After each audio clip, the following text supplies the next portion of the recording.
नमस्कार दोस्तों, स्वागत है आपका SSC learning point by Singh sir. आज हम करेंगे 23 फरवरी की शिफ्ट 3 का पेपर। चलिए फिर स्टार्ट करते हैं बिना टाइम वेस्ट किए हुए। पहला सवाल है, हमको रेशियो दिया गया था और पूछा गया था क्यू रेशियो में पी प्लस का आर, यानी कि यहाँ पर देखो हमें रेशियो मेंटेन करना पड़ेगा। क्यू का यहाँ पर 5 दिया था, यहाँ पर 3 दिया था, यानी कि यहाँ पर कितना हो गया 15 हो गया क्यू का मान। अब इसको 15 बनाने के लिए 5 का गुणा, तो इसमें आर के लिए 5 का गुणा करेंगे तो 20 हो गया। इसको 5 15 हो गया, 3 6 18 हो गया क्या पी का मान।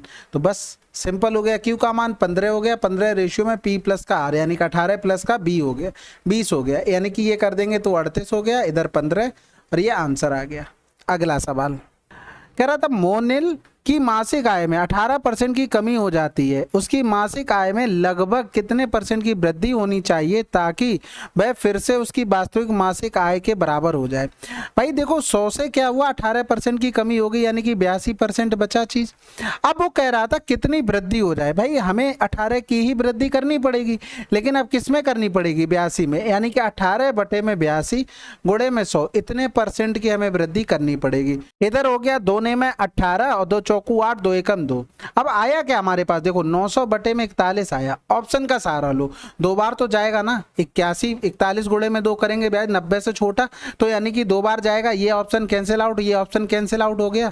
अब पूरा पूरा तो भाग जाएगा, लेकिन यहाँ पर 20 कैसे आ जाएगा भाई, 2 बार भाग करने के बाद बन जाएगा क्या, नहीं बनेगा। इसका मतलब 22% हमारा आंसर हो जाएगा। नहीं समझे भाई, देखो अगर 41 से आपने भाग किया तो कितना हुआ 82 हुआ, 82 90 से कितना कम है 8 कम है, यानी कि 80 फिर से बन गया। अभी 41 से एक बार और भाग जाएगा ना, तो लगभग 21% समथिंग आना चाहिए। तो 21 तो दिया नहीं, तो राउंड ऑफ करके हम 82 लिख सकते हैं, 20 को हम काट दिए थे। सिंपल था, अगर लॉजिक आप लोग लगाए होंगे तो। एक बल्ब के क्रय मूल्य और विक्रय मूल्य का अनुपात इतना है तो लाभ परसेंटेज बताओ। इतना आसान, 5 बढ़ गया, बटे में 20 कर दो, गुणे में 100 कर दो, यानी कि 25% आंसर आ गया।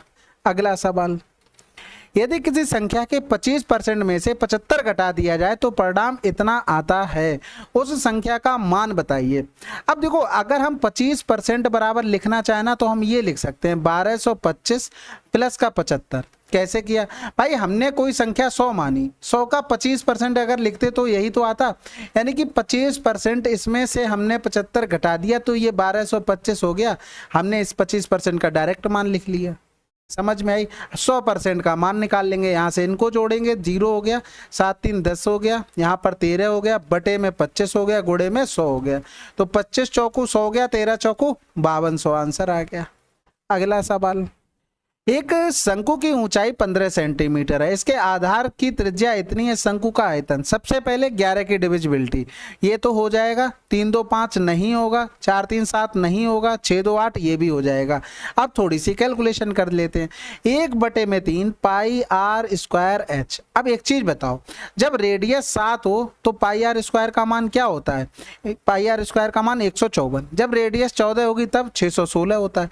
ये चीजें तो याद की होंगी। तो यहाँ पर 1 बटे में 3 गुणे में 616, गुणे में कितना हो गया 15 हो गया, 3 पंजे 15 हो गया, 5 छक्का 30, 5 एकम 5 3 8 हो गया, आंसर आ चुका था आपका। ठीक है, अगला सवाल कह रहा है 90 परिणामों का औसत 38 है, प्रत्येक परिणाम से 4 घटा दिया जाए तो नया औसत क्या होगा। बता चुके हैं भाई, 38 से 4 डायरेक्ट घटा दो, 34 आंसर। जो भी बोले बस यहाँ पर ये बोले प्रत्येक में से वही कर दो, कोई दिक्कत नहीं, आंसर आएगा। 30,000 रुपए का मूलधन 7% वार्षिक की दर से चक्रवृद्धि ब्याज पर उधार लिया जाता है, 2 वर्ष के बाद धनराशि कितनी होगी। अब देखो 7% के हिसाब से हमें यहाँ पर जो दिया गया प्रिंसिपल, इसका टेबल भी पता है, तो हम इफेक्टिव रेट निकाल लेते हैं ना 2 साल की, बस। तो 7 7 14 हो गया, यानी कि 14.49 आ जाएगा परसेंटेज में, ये ब्याज होगा हमारे पास, यही निकालना था। तो 14.49 में हम गुणा कर देते हैं किसका, 3 का, 3 ने 27 हो गया, 3 चौकू 12 2 14 हो गया, 14 दिया 42 और 1 43 हो गया। कहीं 43 47 लिखा है क्या, अच्छा धनराशि पूछी गई थी तो जोड़ देंगे भाई, 43 47 कहीं तो जुड़ा होगा, लास्ट में 47 तो आना चाहिए, 2 ऑप्शन में 347 देखो यहाँ पर मिल रहा, आंसर लगा दो। समझ गए ना, ये हमने जो निकाला वो ब्याज, मैंने समझा ब्याज पूछा गया, लेकिन यहाँ पर धनराशि। अब 0 को देखो वैल्यू दी, बिल्कुल भी नहीं दी। बाकी आप करना चाहते तो यहाँ पर क्या करते, 30,000 करते, 30,000 बटे में 100 करते, ये कैंसिल आउट हो जाता, 2 0 ये पॉइंट से चले जाते, तो यही तो हमारा केवल निकल के आता क्या, कंपाउंड इंटरेस्ट। बात खत्म हो गया। ठीक है, ब्याज निकल के आ गया था, प्रिंसिपल में जोड़ दिया, 30,000 में अमाउंट बन गया। एक वस्तु का अंकित मूल्य इतने रुपए है, यदि वस्तु पर 60% की छूट दी जाती है तो वस्तु का विक्रय मूल्य, भैया 60% की छूट दी, 4 बचा होगा, 40 बचा, मतलब 4 का मतलब 4 पंजे 20 हो गया, 18 चौक 72, 2 74 हो गया, कहीं 74 लिखा है, आंसर लगा दो। बाकी फिर आपको पूरा लिखना हो तो आप रफ कॉपी पे जैसे आप पेपर सॉल्व करते हैं तो इस तरीके से लिख के आप कर सकते हैं, कोई दिक्कत नहीं, इससे भी आंसर आएगा। एक वस्तु पर अंकित मूल्य 48 रुपए था, लेकिन दुकानदार उस वस्तु पर इतनी और इतनी की 2 छूट पेशकश करता है, अंततः वह वस्तु को किस मूल्य पर बेचता है? तो डायरेक्ट हमें लिखना है 48, 18% की छूट दी 82 बचा, 20% की छूट दी 80 बचा, गुणा करेंगे 8 दूनी 16 हो गया, 8 2 64 और 1 65 हो गया, गुणे में 48। अब या तो डायरेक्ट गुणा कर लो 48 का, या तो आप 50 - 2 करके कर लो, ठीक है, जो भी सुविधा लगे उस तरीके से कर लो। तो देखो डायरेक्ट गुणा करेंगे हम 8 से स्टार्ट करते हैं, तो 8 का पहले में किया, 8 संग 48 की 8 हासिल लगा 4, 8 पन्ना 40, पीछे से ये भी फॉलो करने लगेगा, 6 चौक 24, 40 में 24 जोड़ा 64 हो गया, 64 में 4 जोड़ा 68 हासिल लगा 6 हो गया। अब 8 छंग 48, 5 चौकू 20 हो गया, यानी कि फिर से 68, 68 में 6 जोड़ दिया तो कितना हो गया, 74 हो गया, हासिल लगा 7। 8 का तो खेल खत्म, 4 का फिर 6 में गुणा करेंगे, 4 छंग 24, 24 में 7 जोड़ दिया तो 31, 31 48 8 कहीं लिखा है, आंसर लगा दो। बाकी आपको अगर पूरा करना हो तो 4800 गुणे में 82% और गुणे में आप कर देना 80%, ये आपका आ जाएगा एग्जैक्ट आंसर निकल कर। लेकिन हमें ऑप्शन कहता ही नहीं एग्जैक्ट करो भैया, जितनी जरूरत हम उतना करेंगे। हम 488 तक ही सॉल्व करते, लास्ट में 31 वगैरह नहीं निकालते, आंसर हम वहीं पर लगा देते। ठीक है, अगला सवाल, वह न्यूनतम मान क्या है जिसे यदि 140 में जोड़ा जाए तो वह यह 5 और 6 दोनों से पूर्णतः विभाज्य होगा। सबसे पहले इसको पकड़ो, 5 से डिवाइड होने के लिए लास्ट में 0 चाहिए या तो 5 चाहिए, तो कंडीशन कौन कौन सी, एक फॉलो नहीं होगी। 6 से डिवाइड होने के लिए 2 गुणे में 3, यानी कि लास्ट नंबर हमको इवन ही चाहिए, यानी कि ये नहीं हो सकता, या तो 10 होगा या तो 20 होगा, इन दोनों में के अलावा हम कुछ नहीं जोड़ सकते। ठीक है, अब हम सबसे पहले क्या बोला था, न्यूनतम मान, तो न्यूनतम मान हम सबसे पहले 10 को चेक करेंगे, तो इन दोनों को अगर जोड़ा तो 150 हो गया, ये देखो सबसे डिवाइड हो रहा, 6 से भी हो जाएगा 5 से भी हो जाएगा, बात खत्म। अगला सवाल, एक मिश्रण में पानी और दूध का अनुपात इतना है, यदि इसमें दूध और पानी से 26 लीटर अधिक है, दूध पानी से, ठीक है, तो मिश्रण में दूध की मात्रा कितनी होगी? सिंपल है भाई, इन दोनों का डिफरेंस कितना हो गया, 13, 13 बराबर में 26 हो गया, 21 बराबर में पूछा है 42 लीटर, आंसर। अगला सवाल, रोहित समान दूरियों की 4 यात्राएं करता है, पहली यात्रा में उसकी चाल इतनी थी, प्रत्येक अगली यात्रा में उसकी चाल पिछली यात्रा की चाल से आधी थी, इन 4 यात्राओं में रोहित की औसत चाल क्या थी? हमको देखो 4 यात्राओं के बोला है, तो भैया 1 यात्रा, 2 यात्रा, 3 और 4, स्पीड की अगर बात करेंगे तो यहाँ पर 400, फिर आधी कर देंगे तो 200, फिर आधी कर दी 100, फिर आधी कर दी 50। डिस्टेंस हम मान लेते हैं सबके लिए 400, 400, 400 और 400, ये डिस्टेंस हो गई। अब हम यहाँ से निकाल लेते हैं क्या, हम यहाँ से टाइम निकाल लेते हैं, तो टाइम अगर निकालेंगे तो डिस्टेंस अपॉन में स्पीड, यानी कि 1 हो गया, यहाँ पर 2 हो गया, यहाँ पर 4 हो गया, यहाँ पर 8 हो गया, यानी कि एवरेज स्पीड का फार्मूला टोटल डिस्टेंस अपॉन में टोटल टाइम हो गया, यानी कि टोटल डिस्टेंस 400 गुणे में 4 हो गया और टोटल टाइम हो गया 4 2 6 7 8 7 15 हो गया। तो इधर करेंगे, कुछ कटेगा, 5 3 15 हो गया, 5 8 40 हो गया, यानी कि 320/3 आंसर। अगला सवाल, अनिल एक मेज को 20% की हानि पर बेचता है, यदि वह इसे 160 रुपए अधिक में बेचता तो वह 20% का लाभ अर्जित करता, 25% लाभ अर्जित करने के लिए मेज का विक्रय मूल्य कितना होना चाहिए? तो 20 और 20, देखो 20% हानि का बोला, इधर बोला है प्रॉफिट, तो इनको जोड़ देंगे, 40% बराबर हमें दिया था 160 और हमसे 125 बराबर पूछा था, ये कै गुना हो रहा था, 4 गुना, इसका भी 4 गुना, तो ये आंसर आ जाएगा 500। एक्चुअल में होता क्या है भाई, 100 की चीज 20% हानि का मतलब 80 हो गया और 20% प्रॉफिट मतलब 120, हमारे हिसाब से कितने अधिक में बेचा गया, 40, यही चीज हम डायरेक्ट कर लेते हैं, इसी का 125% निकाल लिया। अगला सवाल, 5 विषयों में से पहले 3 विषयों में राकेश के औसत अंक कितने हैं, अंतिम 3 विषयों में से औसत अंक कितने हैं, तीसरे विषय में उसके अंक 51 है, तो सभी 5 विषयों में उसके औसत अंक कितने हैं? अब इस सवाल में देखो हमें 5 अंक थे, A B C D और E, पहले 3 का दे दिया, अंतिम 3 का दे दिया और इसका मान भी दे दिया हमको 51। तो एक चीज देखो, अगर हम पहली 3 संख्याओं का सम निकालें तो 80 गुणे में 3 और दूसरी जो बची हुई 3 संख्याएं हैं लास्ट वाली उनका निकालें तो 92 गुणे में 3। अब इसमें जो तीसरी संख्या है वो डबल जुड़ गई है, उसको हम देते हैं यहाँ से घटा, बस अब यहीं से 5 का भाग कर लो, आंसर आ जाएगा।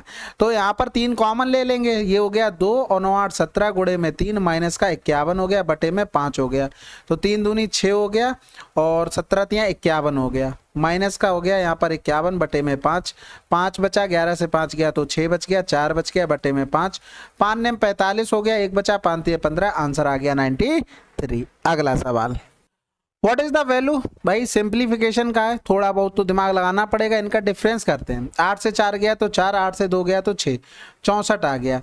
अब 64 यहाँ पर डिवाइड में आ जाएगा, यानी कि 96 गुणे में 1 बटे में 32 हो गया। इधर करेंगे ये 3 बार चला गया। अब यहाँ पर देखना 3 प्लस का 43 गुणे में 3, यानी कि 3 गुणे में 44 लिख सकते हैं, तो 132 आंसर आ गया। अगला सवाल, एक व्यक्ति ने साधारण ब्याज पर 3% की वार्षिक दर पर एक निश्चित धनराशि उधार दी। 25 वर्षों में प्राप्त ब्याज उधार दी गई धनराशि से 600 रुपए कम है। उधार दी गई धनराशि कितनी है? अब देखो 25 वर्षों में अगर हम ये मान लें कि प्रिंसिपल 100 है, रेट हमको 3 बोल दी, टाइम हमको 25 बोल दिया, तो अगर हम SI निकालें तो कितना आ जाएगा? 75 आ जाएगा। तो कह रहा था कि प्राप्त ब्याज उधार दी गई धनराशि से 600 कम है, हमारे हिसाब से कितना कम है? 25 कम है। इसी 25 का मान दिया गया था 600, उधार दी गई धनराशि 100 का मान 4 गुना हो रहा था, इसका भी 4 गुना, तो 2400 आंसर। अगला सवाल, सिंप्लीफिकेशन, भाई यहाँ पर तो डिवाइड है तो ये डायरेक्ट कर दो, 5 आ गया। यहाँ पर बचा कितना? 53 और ये प्लस का, आप ब्रैकेट सॉल्व करते हैं तो ये तो 10 है यहाँ पर, और 30 20 50, 50 और 30 80 से 10 गया 70 हो गया, बाहर आएगा तो 70 आ जाएगा, यानी कि इनको जोड़ेंगे तो 5 और 5 5 10 और 5 2 7 1 8 हो गया, माइनस का 70 करेंगे यानी कि 10 बचा, आंसर 63। आसान था। अगला सवाल, दो संख्याओं का HCF 14 है, उनका एलसीएम इतना है, पहली संख्या ये है, दूसरी संख्या बतानी है, यानी कि एलसीएम इंटू में HCF बराबर क्या होता है? फर्स्ट नंबर इंटू में सेकंड नंबर, यानी कि यहाँ पर 14 गुणे में 490 बटे में हो गया 70 बराबर में दूसरा नंबर, कैंसिल आउट हो गया, ये 7 बार भाग हो गया, 14 7 98, ये सेकंड नंबर आ गया। अगला सवाल, JKL मिलकर एक पुस्तक को 20 दिनों में पूरा पढ़ सकते हैं, J और K मिलकर 25 दिनों में पढ़ सकते हैं, L अकेले उसी पुस्तक को कितने दिनों में पढ़ सकता है? 20 गुणे में 25 बटे में 5 कर दो, 5 25 हो गया, 20 पंजे 100 दिन, आंसर सिंपल है भाई। देखो JKL आप लिखते तो ये 20 लिखते, और J और K लिखते आप 25 लिखते, हमने एलसीएम ले लिया 25 गुणे में 20, तो इसकी इफिशियंसी 25 हो गई, इसकी इफिशियंसी 20 हो गई।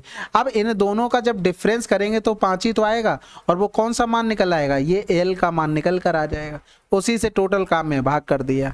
तो डायरेक्ट ये अप्रोच आनी चाहिए आपको, बहुत बार बता चुके हैं। अगला सवाल, यदि 15 आदमी एक घर को 18 दिनों में बना सकते हैं तो 12 आदमी उसी घर को कितने दिनों में बना सकते हैं?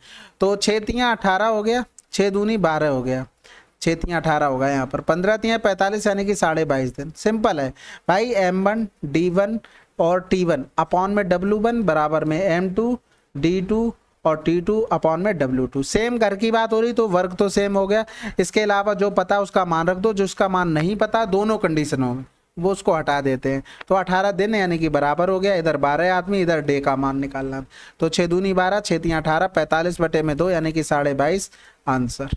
अगला सवाल, चलिए फिर 23 की ये थर्ड शिफ्ट है, ठीक है, बहुत कम समय में आप लोग कवर कर लेना है, आपका कॉन्फिडेंस 100% बूस्ट होगा।